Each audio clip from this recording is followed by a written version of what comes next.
Good morning, brother. How are you, sir? Fine, brother, fine. How are you? Fine, sir.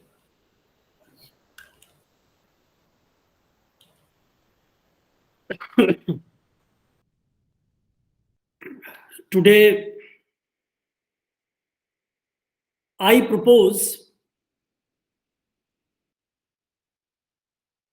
the second important stage of our engagement on internal displacement. Today, we are going to examine, we are going to evaluate, and we are going to understand what is the status of guiding principles which have been adopted in 1998 under the auspices of the United Nations Organization.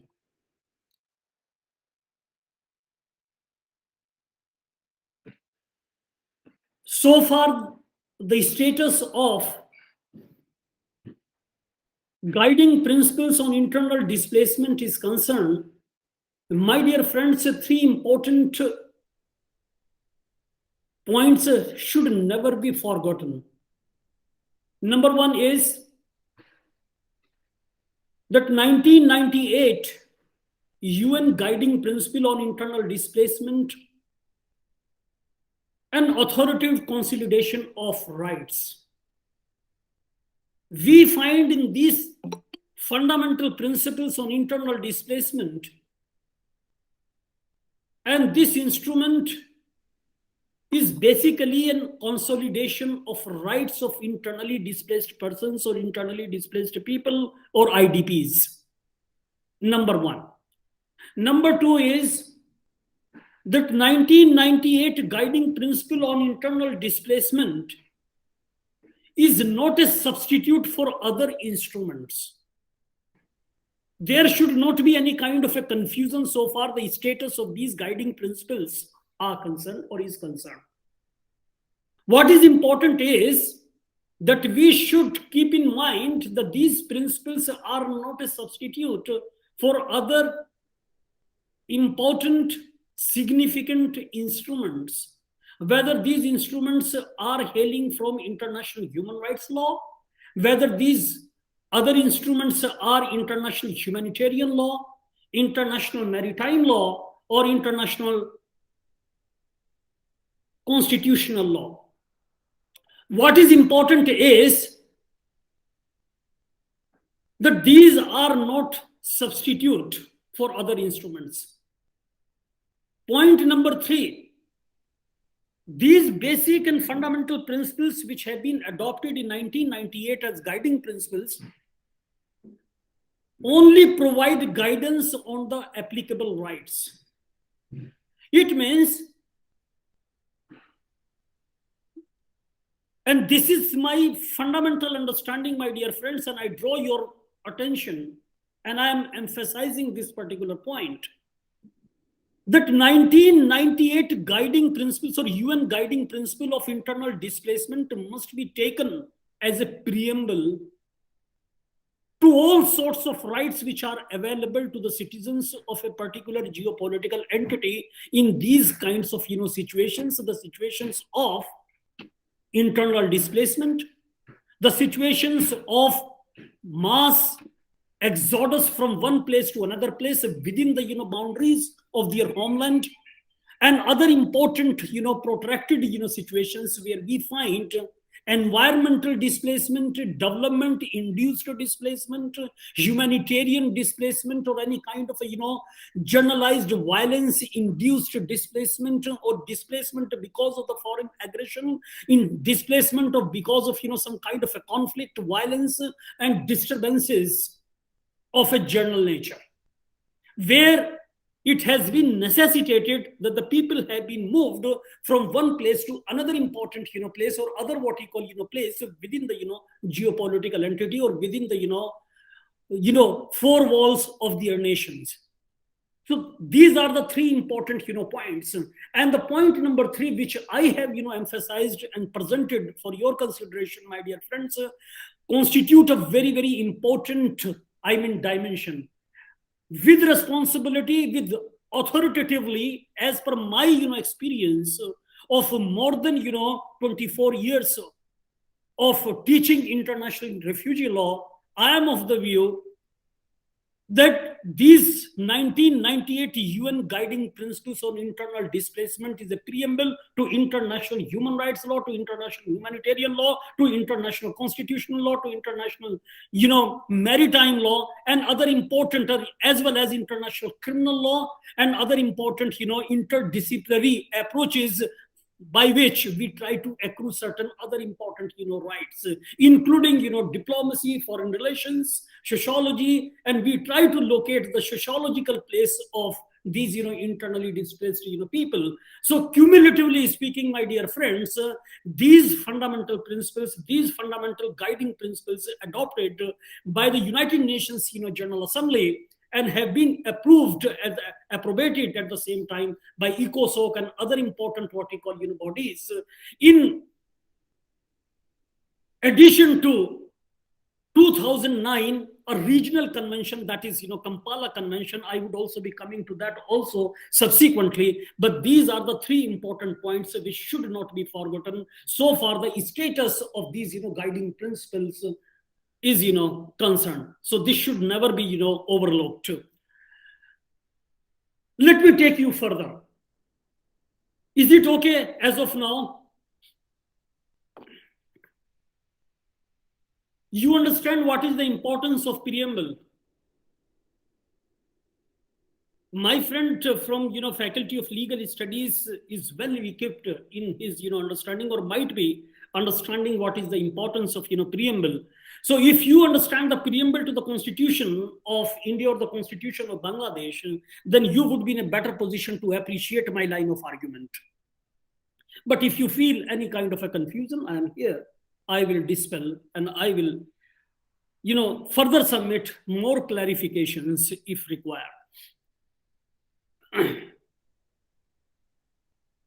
Dear friends, internally displaced persons or IDPs experiences a very special factual situation. Therefore, they require specific requirements, specific needs.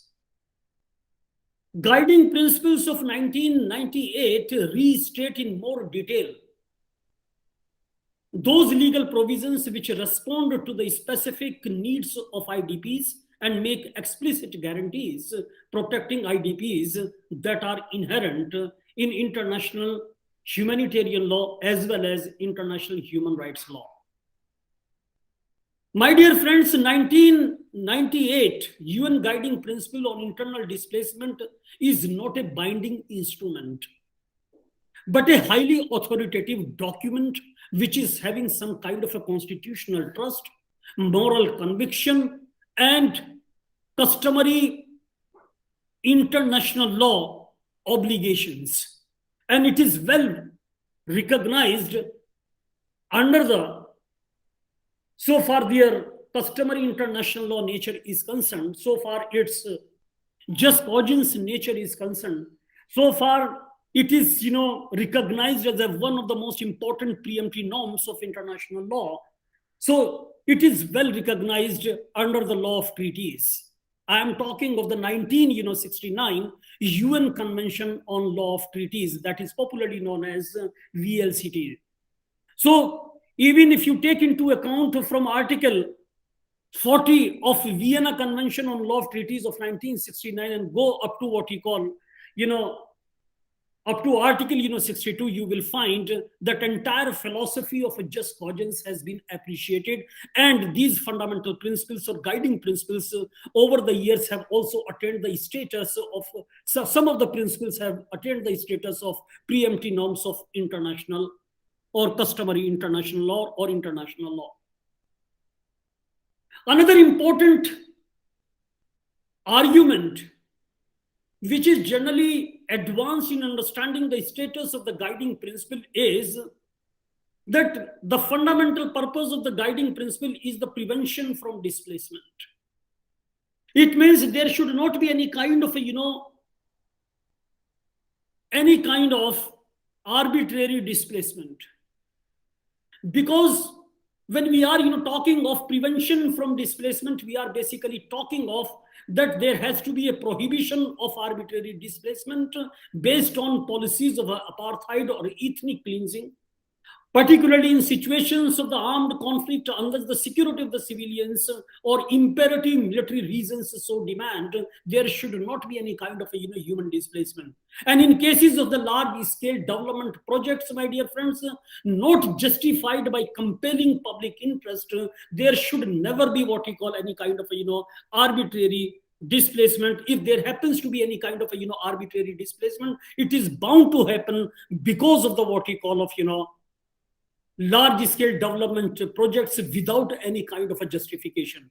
Particularly, or in other words, let me put it like this, that every development project has to justify, and that has to what we call make a presentation of an alternative mechanism or alternative or rather options for the rehabilitation of the potential displacement.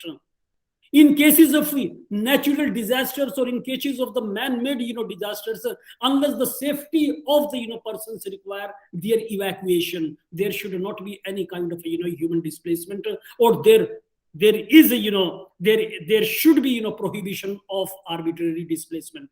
But there is a question how to evaluate it. My dear friends, there have been enormous advances since the process of drafting the principles began in 1996. Some of the gaps or the weaknesses, whatever you may call them, such as the fact that the non-state actors are not traditionally bound by human rights, and the option of the derogation from human rights that were identified then are still apparent. It means there have been certain important what you call gaps in the entire schematization. So far, the status of these principles is concerned. But there is a question, and the question is, what are the disadvantages and advantages of the non-binding nature of the guiding principle? This is a question in every aspect. I hope I would be what we call asking this question in your ensuing term examination. And the question is, my dear friends, what are the disadvantages and advantages of the non-binding nature of the guiding principles or 1998 UN guiding principle on internal displacement? Therefore, let me try to answer this particular question, because this is the question which is going to what we call further clarify the status of these guiding principles. My dear friends, an obvious disadvantage of the non-binding nature of the guiding principle is the fact that states cannot be held accountable if they disregard them. As such, they cannot invoke in legal proceedings at the domestic level. Not to overestimate, my dear friends, this weakness, as it is always possible to invoke the hard law that lies behind the guiding principles when necessary. The non-binding character of the document or these guiding principle has been an advantage, and where the guiding principles were met with resistance, it was not because of their content, but because of a suspicion that they might be what we call binding regardless of all assertions to the contrary. So this has been one of the most important what we call apprehension of many of the geopolitical entities, and they have shown their reluctance so far their implementation, their reception, their invocation within the municipal legal system is concerned. So there has always been, because the sovereignty, particularly in the global south jurisdictions, has always been construed as a holy cow. Because of the colonization, because of what we call of the development model which have been crafted rather I should say, within the four walls of the Bretton Woods institutions like IMF, like World Bank and other financial institutions, where the modalities have been chalked out, and these modalities or the manner or the roadmap of development has been imposed by the global north jurisdictions upon their counterparts in the global south what we call jurisdictions.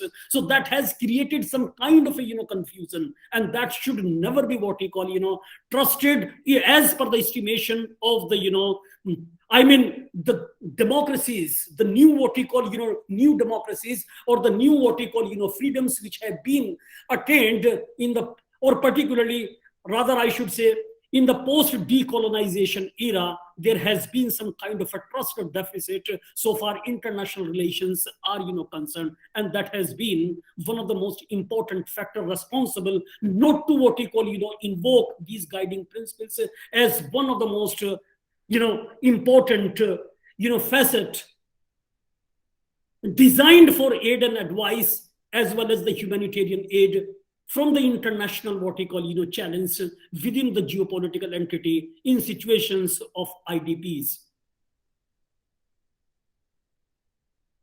Experience has also shown that some governments and domestic courts are ready to use the guiding principles in a legal sense insofar as they are incorporate them into domestic law policies or accept them as a valid expression of what human rights conventions ratified that country mean in situations of internal displacement. So experience is important. However, several governments have accepted the authoritative character of the guiding principles in this particular sense. For example, in Burundi, Angola, and Haiti has also, favored these guiding principles. And in one of the, situations, it has also been approbated by the Supreme Court of Colombia. The same has happened in the international level where the Inter-American Commission on Human Rights, my dear friends, UN treaty bodies, special rapporteurs of the UN Human Rights Commission, the General Assembly, even the UN Security Council have referred to the guiding principles either as a valid restatement of the present international law or as a useful tool for properly addressing situations of internal displacement. So there is no dearth of what we call so far their acceptability and their what we call appropriateness is concerned. Earlier I was talking of the Kampala Convention, my dear friends. So Kampala Convention has also given some kind of a teeth to 1998 UN guiding or UN sponsored guiding principle on internal displacement. And it was basically at regional level at Kampala in Africa that this guiding principles were also approved and incorporated in a full-fledged regional convention in 2009. Kampala Convention, my dear friend, was adopted on 23rd of October in 2009 and came into force on 4th of January in 2013. First binding international instrument, my dear friends, for the protection and assistance of IDPs. It occupies an important space among the body of African, regional, humanitarian and human rights, what we call, instruments and legal body or the legal framework. The convention, I'm talking of the Kampala Convention, addresses all stages of internal displacement and provides a framework for coordinating activities by governments and humanitarian actors aimed at preventing and addressing internal displacement. Kampala Convention, my dear friends, is the result of many years of work. Although no formal records of its drafting and negotiations were kept, but informally it has been deliberated at every level of the governmental interactions, intergovernmental or the interactions, and there has been some kind of a cross-fertilization of those interactions. Therefore, convention, particularly the Kampala Convention, builds on international humanitarian law and international human rights law, as well as the guiding principle of internal displacement. So there has been as many as 9 core international human rights law treaty instruments. There have been numerous, or you can say the subject matter of international humanitarian law, and there are 4 Geneva Conventions of 1949 and 2 additional protocols of 1977, which today constitute, my dear friends, the main body of international humanitarian law. This is considered to be the finest as well as the main, subject matter of international humanitarian law, in addition to rest of the what we call, conventions, declarations, as well as what we call, pacts, and other important what we call instruments, which over the years or since 1949 have been what we call, adopted under the auspices of various international organizations like multilateral organizations, or the parent what we call organizations, that is the United Nations organizations. Then we are also having international organization for migration. We are also having another important international organizations exclusively dedicated to the to the cause of refugees, and that is the United Nations High Commissioner for Refugees. Then we are also having in the field of what we call of hostilities or combat or armed conflict of a non-international character, as well as the international armed conflict, one international impartial organization is also there, that is famously known as ICRC, or you may call it, so far its full form is concerned, that is the International Committee of Red Cross, that was established by Henry Dwan after the battle of what we call of the Solferino in Europe in 1800, I think in 64 or 62. So you can very well understand that these, the bodies of law, international humanitarian law, international human rights law, as well as these guiding principles, including 1951 UN Convention relating to the status of refugees, as well as 1954 Convention on Statelessness, and 1961 instrument or United Nations what we call Convention on the Reduction of Statelessness. Cumulatively, these instruments has guided the origin of Kampala Convention. Kampala Convention's objectives, my dear friends, include promoting and strengthening regional and national measures to prevent, mitigate, prohibit, and eliminate the root causes of internal displacement. Kampala Convention also aims to provide, my dear friends, for the responsibilities and the roles of the armed groups and non-state actors with respect both to preventing internal displacement and to protecting and assisting internally displaced populations or persons or IDPs. But there are certain important situations. A situation has been contemplated under Kampala Convention, and that situation is known as before displacement. Before displacement means, my dear friends, the preventing displacement from happening.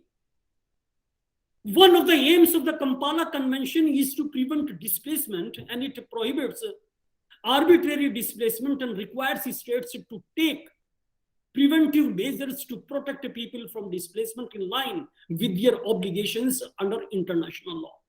When we are talking of obligations, my dear friends, we are talking of those very obligations which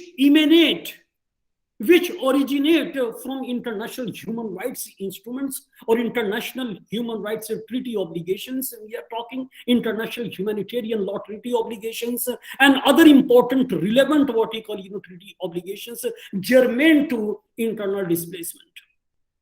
Kampala Convention at the same time, my dear friends, provides that people should be protected against any sort of displacement resulting from conflict and violence, discriminatory policies, or human rights violations. Kampala Convention, my dear friends, also states that displacement should not be used as a method of warfare or as a collective punishment. In the case of natural or man-made disasters, forced evacuations should only take place for reasons of health and safety, as we have been witnessing in some of the important emergencies. And some of the emergencies in many of the geopolitical entities have also been caused because of the current situations of the COVID-19 and its subsequent what we call variants, which have also attained the status of global pandemic. So that should not be, forgotten. And Kampala Convention takes into account all these, dimensions. Therefore, Kampala Convention calls on states to establish early warning, what we call, systems and adopt disasters, preparedness and management measures to prevent displacement caused by natural disasters. In the case of, development projects, my dear friends, It is equally important, and these development projects are generally carried out by public or private what we call actors. Forced relocation must be justified in these kinds of projects by compelling and overriding public interest. Within inverted commas, my dear friends, I am emphasizing this particular what we call expression, and that is compelling and overriding public interest must justify. There should be the solid ground upon which this particular measure is generally taken. So therefore, compelling and overriding public interest must be proved beyond any kind of a reasonable doubt. Then only development projects and their implementation should be ensured. At the same time, nation states must ensure that other alternatives are explored and that the socio-economic and environmental impacts have been assessed beforehand, and states also have a duty to inform and consult people who are likely to be displaced. And that is why in the field of what we call of environmental law, this reminds me of a very, very important judgment that has been delivered in India. And that is the, Vedanta, decision. Kishan Ganga, what we call, decision. These are some of the important, decisions where for the first time, these decisions have been what we call, welcomed by the stakeholders. And in the public domain, my dear friends, these decisions have also been, construed as first what we call, environmental referendum in the estimation of all the impactees. Therefore, this should be, taken into consideration whenever these kinds of development projects are executed. So this was the situation before the displacement. But there is another important what we call situation, and that takes into account during the displacement. What should be the because this is the beauty of the Kampala Convention at regional level. And this is my well-considered opinion as a student of international refugee law. This is my humble submission, and you should also, mule over. You should also consider and have a perusal. A very, very important juridical, perusal is expected from your part, that you must consider and try to, locate how to what we call, develop, how to adopt Kampala Convention at international level. Why we should not try to make this particular, regional convention as an international, what we call, convention, because there is a what we call, situation. And the situation is, my dear friends, I'm sorry, let me stand up because I'm having some problem in sitting. So that is why. So when we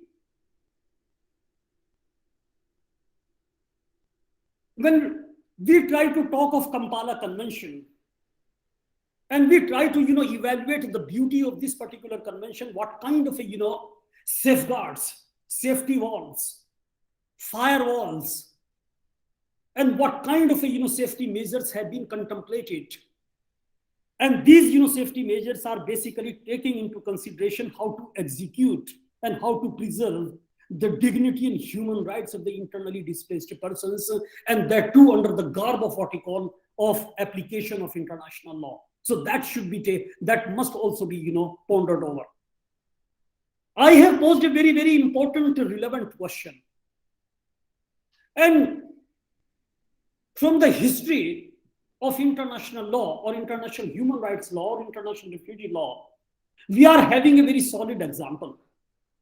And it could be one of the most important topic for your term paper writing, and term paper writing may also be converted into an international publication in one of the important journals of international law.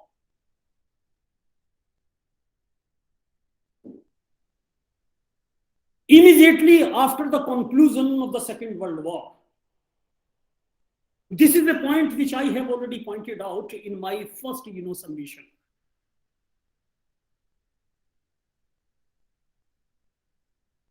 In 1951 UN Convention relating to the status of refugees was adopted by the United Nations General Assembly in 1951 as a regional convention.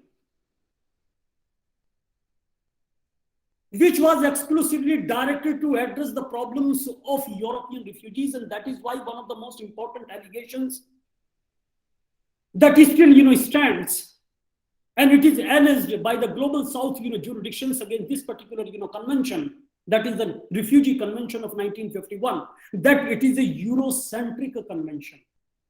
It is a convention which takes into account only the European, what we call, nature of refugee problem. It does not address the problems which are generally faced by the migrants and refugees in Global South jurisdictions.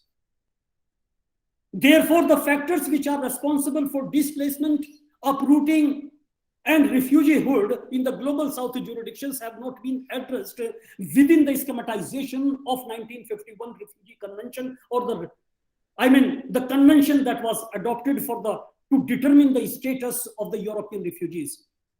Because after the conclusion of the Second World War, there was, intra-European migration, refugee, what we call, migration from one European country to another, European country, as we have been, witnessing right now, the case of the Ukrainian refugees.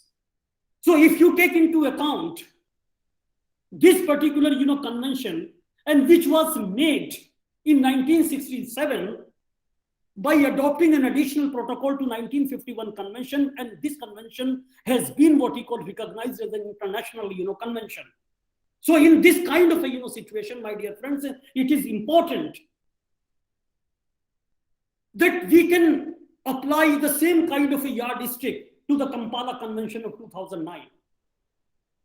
Only the adoption, one resolution is, sufficient in the United Nations General Assembly to designate Kampala Convention as an international, convention, and it may emerge with minor, modifications after making an adequate, what we call, discourse, after contributing lot of what we call, debates.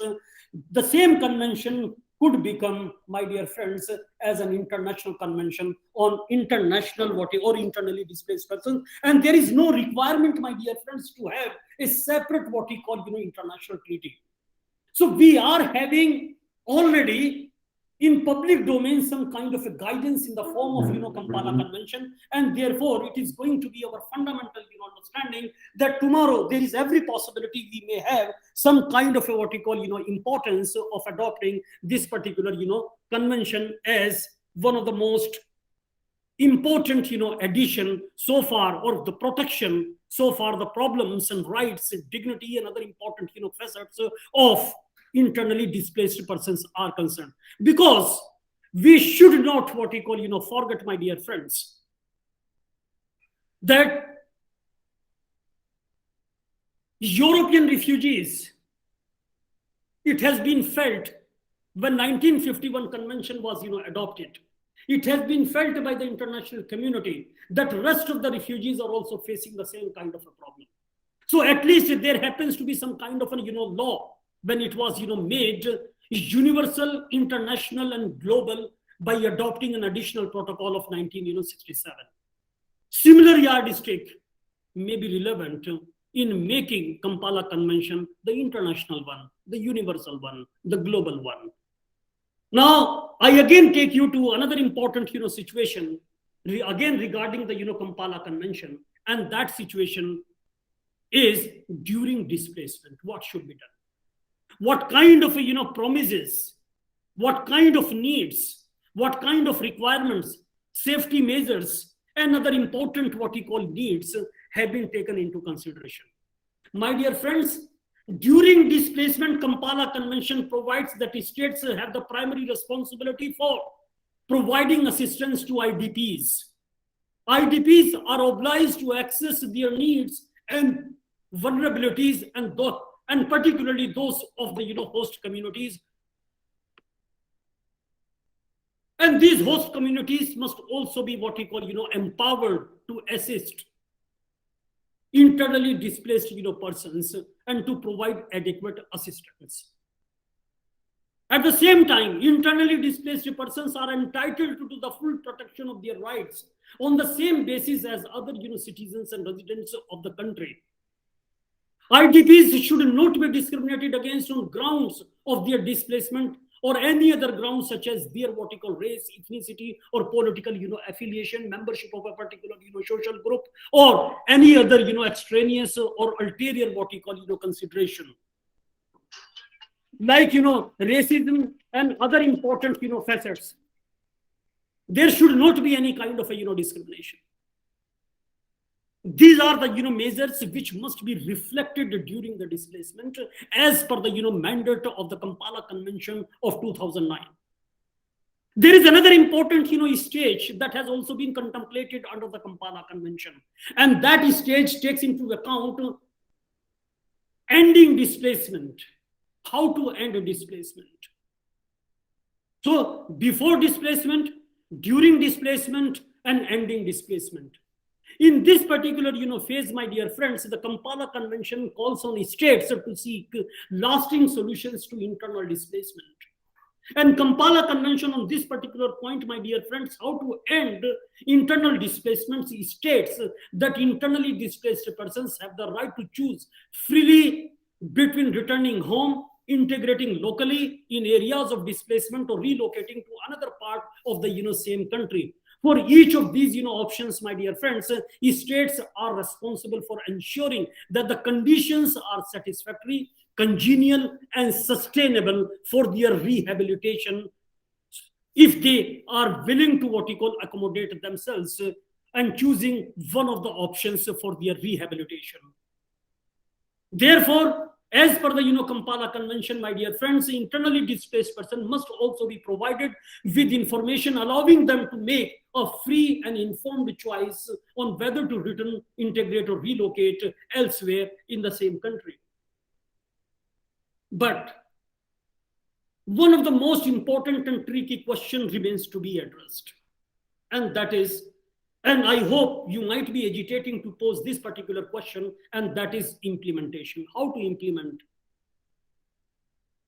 As per the, how to implement the mandate of the Kampala Convention. And as per the, Kampala Convention, my dear friends, and Kampala Convention very visibly and conspicuously adumbrates, outlines, underscores that states have the primary responsibility for providing protection and humanitarian assistance to IDPs, and to meet that very obligation, states have to develop appropriate laws, policies, and strategies, without which we cannot ensure the full-fledged implementation of these kinds of guarantees. There is not one single way to incorporate international obligations, my dear friends. But in all cases, a few preliminary steps are necessary. Assessing the existing what we call national laws and policies, passing necessary laws to address gaps, removing provisions not to line with the convention, and taking the necessary steps for their implementation. Several African states, therefore, my dear friends, including Angola, Burundi, Liberia, Sierra Leone, Sudan, Uganda, they have already what we call developed national laws and policies based on the IDB's guiding principles. Others have drafted laws and policies, and some use the guiding principles as their main framework for responding to situations of internal displacement. But so far the South Asian nation states are concerned, they do not attach much value to these kinds of what we call of fundamental principles or the guiding principles as enunciated in 1998 guiding principles on internal displacement framework. My dear friends, a bottom-up process of consensus building is the fundamental requirement for their implementation.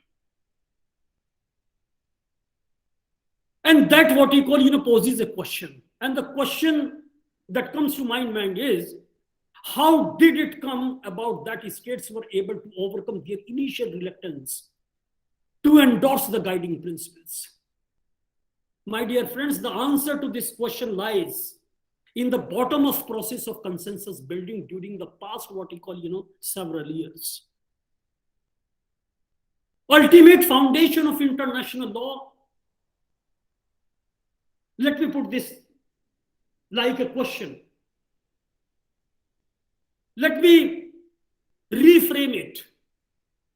What is the ultimate foundation of international law? Yes, Mr. Ashok Bala. Let me have a glass of water. Yeah, please tell me. Guys, what was the question? Question is, my dear friends, what is the ultimate foundation of international law? Let me further reframe it. As per your understanding, how do you perceive international law as a law, and what is the criteria to determine international law?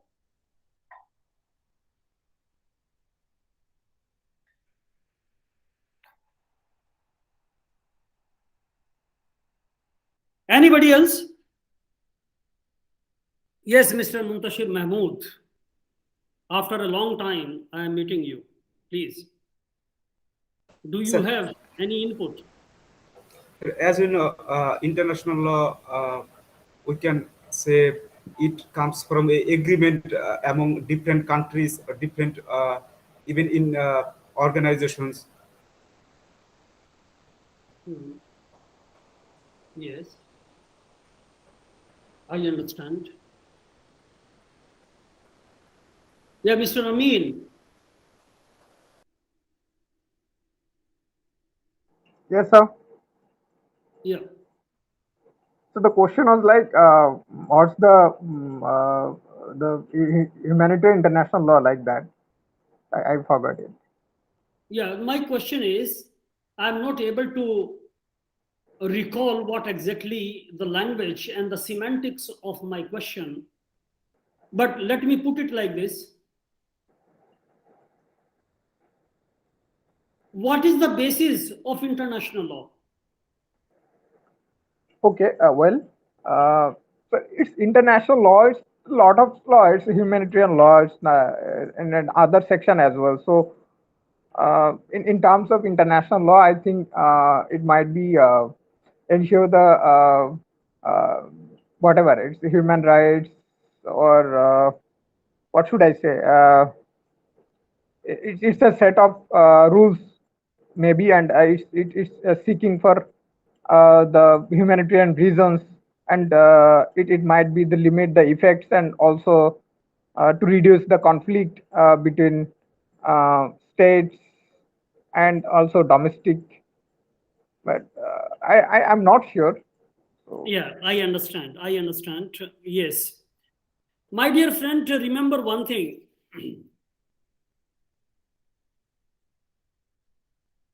In higher education, everybody is correct. It is a question of understanding. It is a question of juridical autopsy. It is a question of intellectual delineation. It is a question of intellectual perception. The question which I have put for your consideration, and let me admit it that all of you are correct, both of you are correct. But I am also having my own perception as a student of international refugee law or as a student of law. My dear friends, and particularly I am addressing this question to my friends from international relations. And they would be exceeding, they would be having some kind of a proximity of their understanding with my summation. When I pose this question, what is the ultimate foundation of international law? Then, my dear friends, the ultimate foundation of international law is consensus.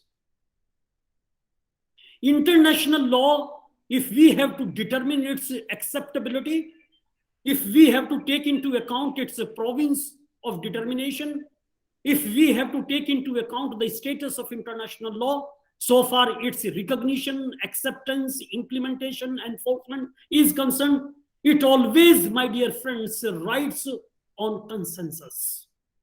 So the ultimate foundation of international law is consensus, because it is a very, very relevant point.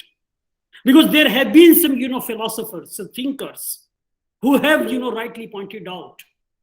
And it is basically the background of a, philosopher that what he call, determines his perception and recognition of international law. Suppose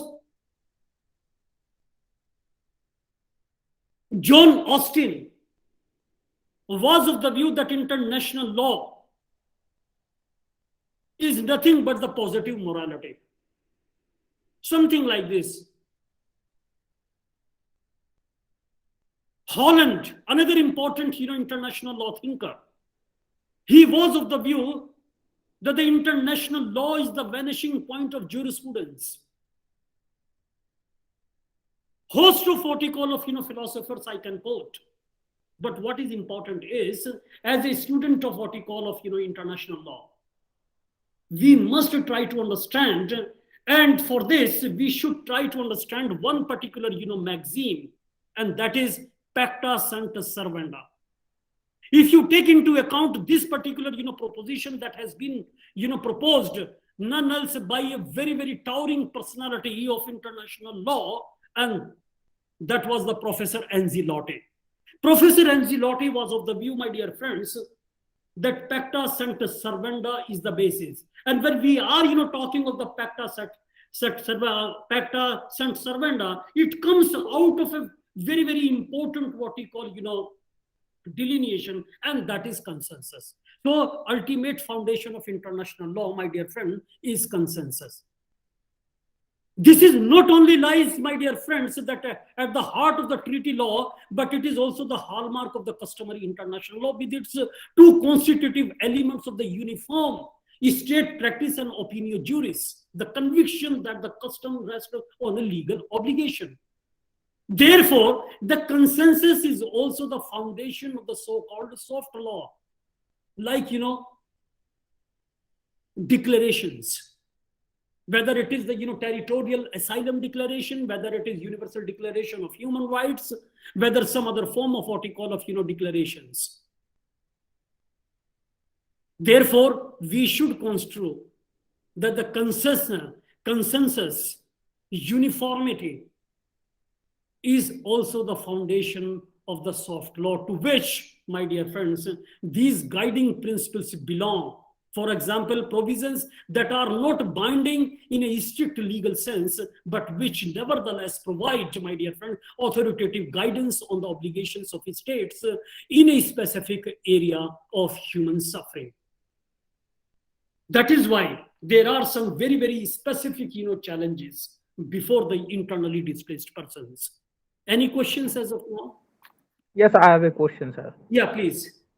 You rightly pointed out that in the basis of international law, there might be the consensus is the best, the most important thing to be an international law. But my question is like that: does everyone follow the international law? And also, does everyone implement in terms of implement? They do follow the international law? No. If you see the recent incidents in Ukraine. But maybe I forget the convention, like in Budapest, maybe, I don't know. I may be wrong. But Russia, they told that they consent that Russia won't interfere in the Ukraine sovereignty. But now what we are saying like that, they also intervene in the Ukraine. And then also in the same thing did also America in Iraq, also in Afghanistan. So how do you actually expect that the international law also would be the fruitful for everyone? Because the powerful countries, like the first world countries, don't want to actually follow the international law. So I think there is some limitations of international law. Yeah, thank you very much. It's a very, very important and excellent, intervention, I should say, because your intervention is ideality versus reality. I should call it like this. We have been deliberating ideality, and you have made a question in the area of reality. So there is a idealism and realism of international law. Mr. Amin, you have rightly pointed out And your question does not require any kind of an explanation from my side, because you have posed a question, but at the same time, you have answered it. But let me make my submissions. And you have rightly pointed out,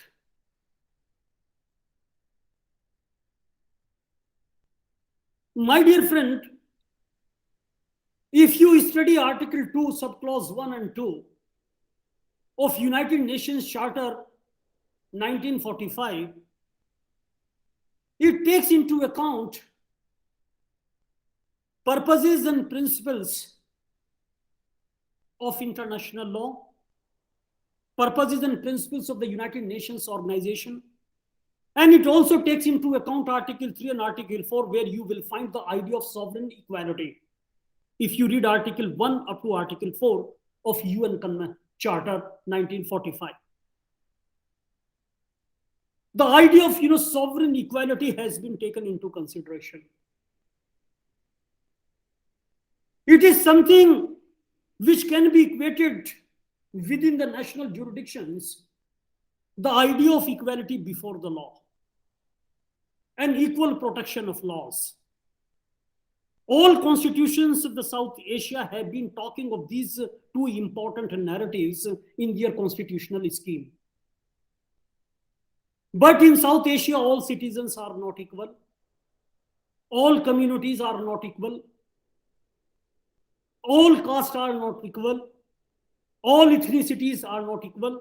All races are not equal. All citizens in dignity are not equal.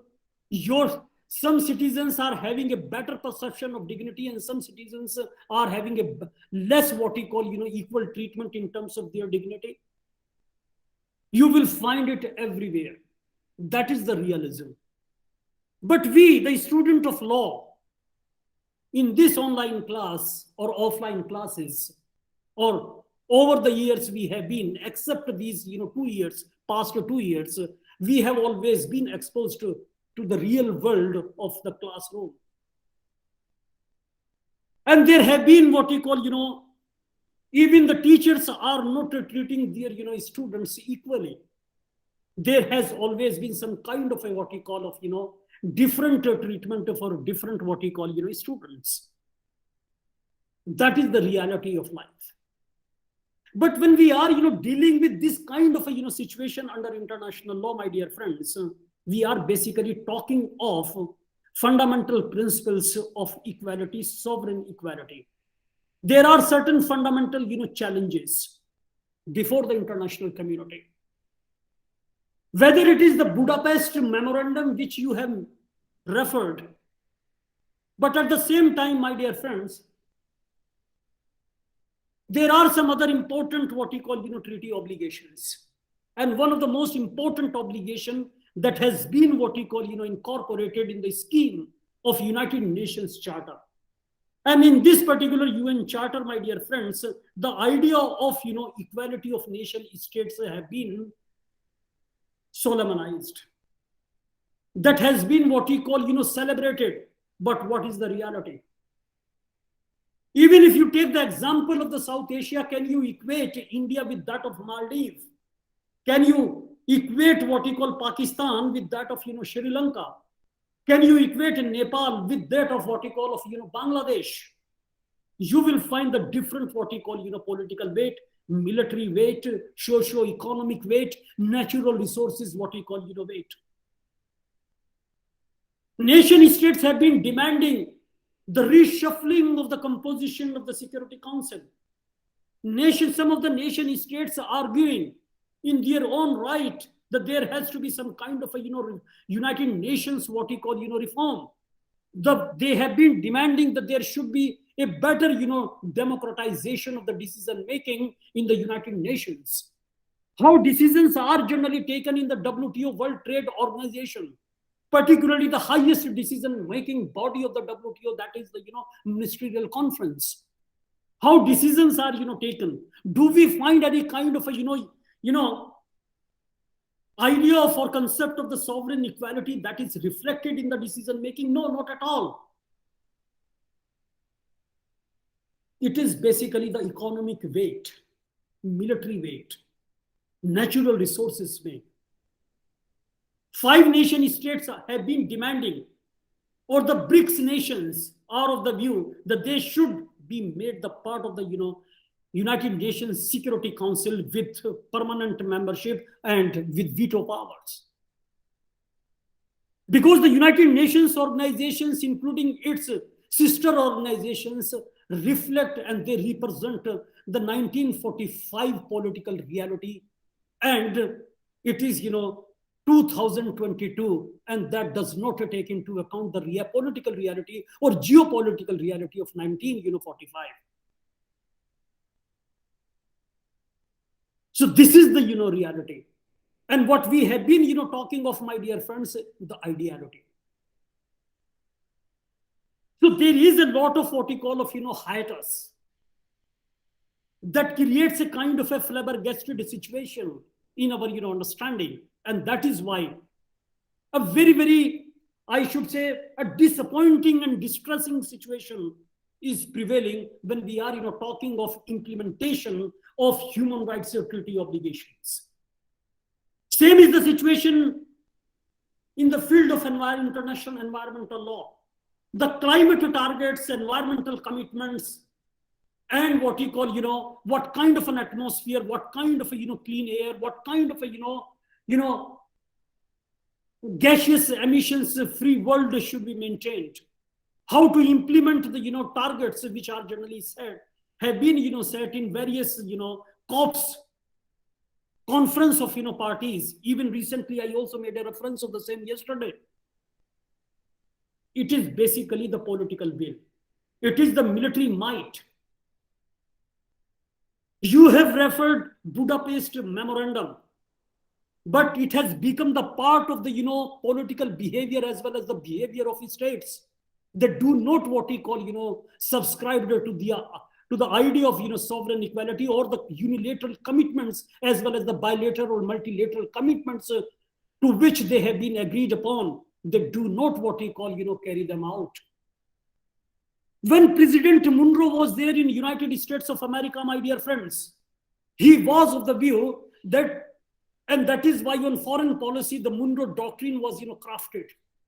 And one of the most important elements of the Monroe Doctrine you might have studied as a student of international relations, as a matter of, foreign policy and diplomacy. One of the, cardinal principles of the Monroe Doctrine was non-interference in the internal affairs of other states. But during the tenure of the President Monroe, his entire, idea of Monroe Doctrine was, thwarted. These, powerful nation states are always in the habit of flaunting their military might. The solution that has been, identified by President of Russia, Mr. Vladimir Putin, is not the right kind of a, decision. Some other important alternatives could have been, invoked just to reach at a consensus, a bilateral, what we call, consensus between Ukraine and Russian Federation. But a coercive measures was, undertaken. And that turned out to be some kind of a boomerang for the Russian Federation. So whether it is the Gujarat Doctrine of foreign policy, whether it is the Estrada Doctrine of foreign policy, whether it is the Madeleine Albright orientation of diplomacy, whether it is the Henry Kissinger's idea of diplomacy and foreign policy, there is a requirement of ideality. Because when normative understanding is there, there is every possibility that it may not result in some kind of a monster. It cannot what we call, result in some kind of a boomerang kind of, policy. It may not be, suicidal. In many of the situations, it has been felt that the monsters organizations and outfits have been, created by these, powerful nation states, and ultimately they turn their, what we call, their mouth upon them. So that should be, avoided. And this is something we have been, witnessing. So what is important is that the ideality which I call the internalization of law, and the reality, which I call the externalization of law, that we have to what we call create some kind of a balance between the two. Otherwise, the nation states have been, constrained, and they have been, coming out with a lot of, ideal fundamental principles, guiding principles, soft laws in the form of what we call of the Global Compacts on Refugees and Migrants, Universal Declaration of Human Rights, Territorial Asylum Declaration, and then these, guiding principles, Budapest, what we call, memorandum, the Monroe Doctrine, the Gujarat Doctrine, and other important what we call, policy of engagements, which have been what we call, for the first time, coined by Madeleine Albright. And in one of my writings, I have also, talked of in favor of, of international engagement when I was, writing a blog on the recognition of the government of, Taliban in Afghanistan. So these are some of the important, facets, my dear friends, which should be taken into consideration. And these are going to balance the idea of what we call of reality of international law with the ideality of international law. So we have to create a balance.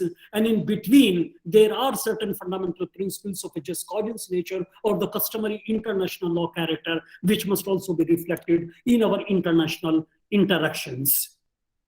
Is it okay, Mr. Amin? Yes, sir. Thank you, sir. Actually, yes, sir. Thank you. You're welcome. I was talking of challenges. Challenges before the, IDPs. Any other question before I proceed further? Let me ask. So the challenges, my dear friends,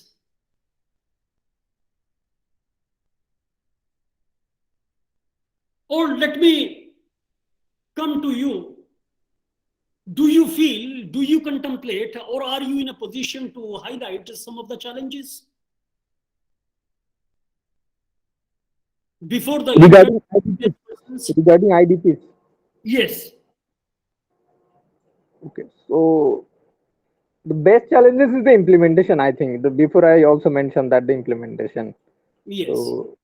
So if you, for example, if you say the Bangladesh, like we are growing economically and we are making a lot of development infrastructures. So for example, Rupur nuclear power point and Rampal coal power plant. So in that two regions, particular two regions, regions. So people might be having some health and mental issues in the future because of the of this infrastructures.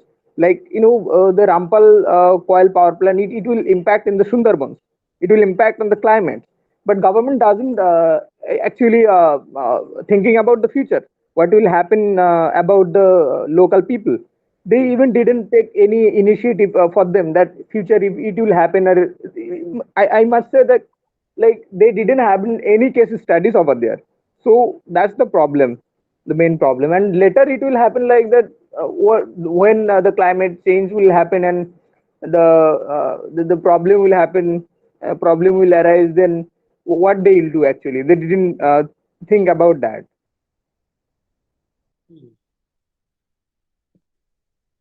Yes. Very important point. I am impressed. I must admit. Very important. Yes. Any other observation?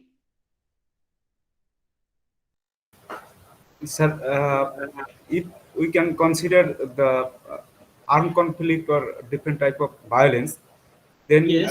there is very risk of again being attacked or they are being deprived from their rights by government or if they located in the nearby zone of the violence, then they will face again discrimination or violence, abducted. This type of things may happen with IDPs. Absolutely, absolutely. I fully concur with you. Very good. Yes, Muntashir Sahib, would you like to say something? Mr. Milan Adhikari, Mr. Ismail? Anyway, yes. Well, definitely you would be fetching additional, grades, I should say, because of these, inputs which I have received from both of you. Important. Very good. My dear friends, in addition to what you have stated, Mr. Ashok Bala and Mr. Munir, Mr. Amin, some other challenges are equally important. Number one challenge, in addition to what you have stated, that comes to my mind is the heightened vulnerability. Internally displaced persons are highly and extremely, rather, I should say, vulnerable in terms of their, in the context of the preservation and promotion of their livelihood means, their dignity, their security, their, access to justice and healthcare, their right to education, and so on and so forth, and many other host of rights are also vulnerable. So heightened, vulnerability is one of the most important challenges. Another important, challenge that comes to my mind is higher rates of mortality. Because of the circumstances in which they are sandwiched in, they also, they are confronted with the higher rates of mortality. Another important, challenge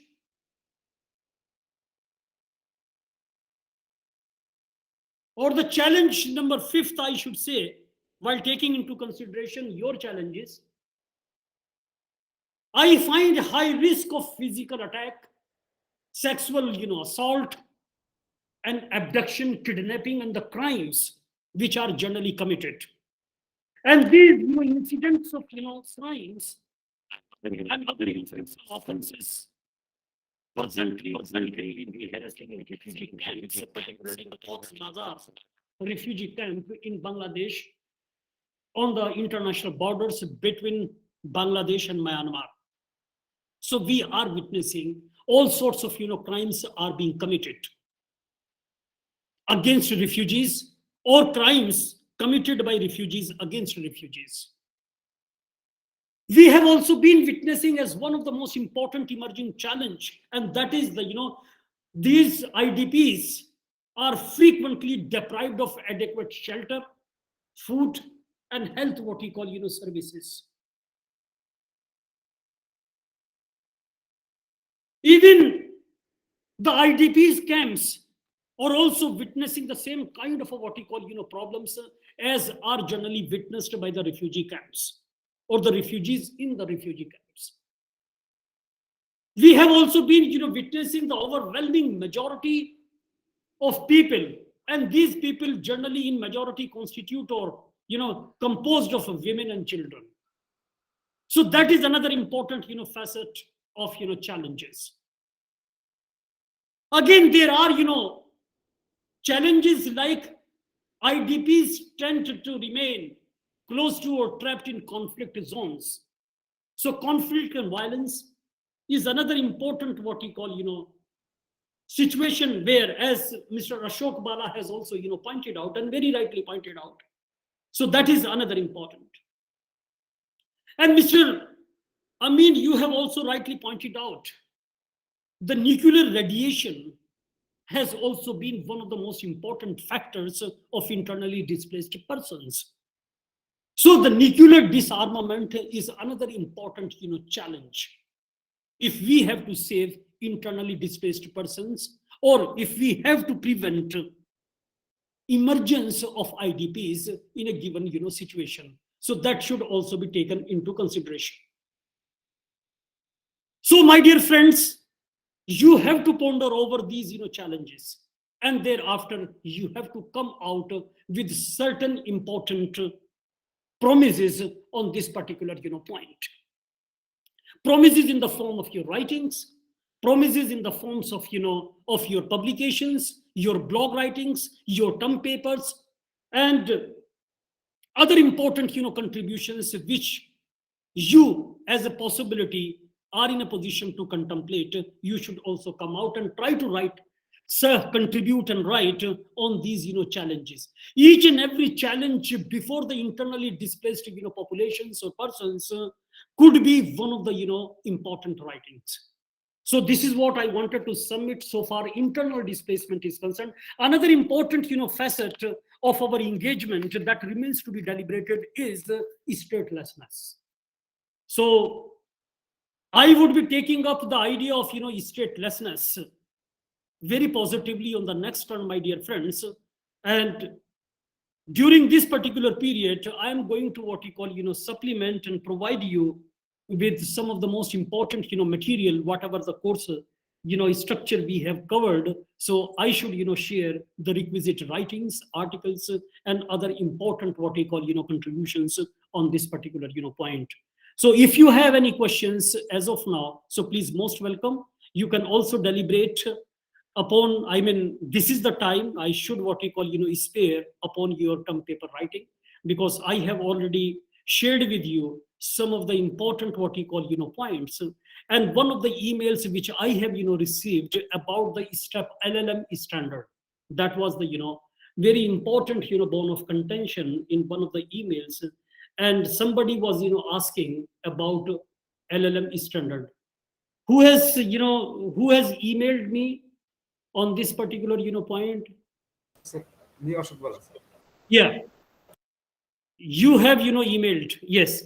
I have already submitted one of the, topics to you. So if you consider that very topic. So when we are, talking of the LLM standard requirements, it means I'm talking of the standard. When we are, talking of an LLM standard of writing, we are basically talking of those very publications which are carried by international journals. The journals which are published by Routledge, by, Walter, by Cambridge, by Oxford, by Palgrave, and other important, what you call, publication houses, including Springer and other important, publication, they generally carry the same kind of a, standard is considered to be of LLM standard. And my colleagues, including myself, we have also been contributing in these, publications. So that is my humble submission. When there is a question regarding LLM standard of, writing, whether you are going to write your term paper, whether you are going to write your dissertation, LLM dissertation, whether you are going to write a blog, then you should be mindful of this fact that you should maintain this standard of, writing. So in public domain, you will find a lot of, writings are there. I would also be sharing the recent publication, and that is relevant for the week 5, where we have, deliberated the determination of the refugee status. So I would also be, sharing in the context of artificial intelligence. So this particular, research paper. So that is going to set the standard, or that should be, acknowledged as well as recognized as LLM standard, writing, or MPhil standard writing, or PhD standard writing, or professorial, what we call, contributions in, international and or peer-reviewed journals. So thank you very much for your time. Yeah. So I mailed you regarding my term paper maybe, but I didn't got any reply from your side. Okay, so... okay. I will. Today you will get. Yeah. Okay, thank you, I was sir. actually locating that, yes, I still remember that you have written to me, but I was, again, I tried to, search my, my inbox, but I could not find. Will it be possible for you if you remail it or resend it the same mail? Yes. Okay, yeah, please. Okay, yes. Resend it right now. I will definitely send. Okay. Yes. Oh.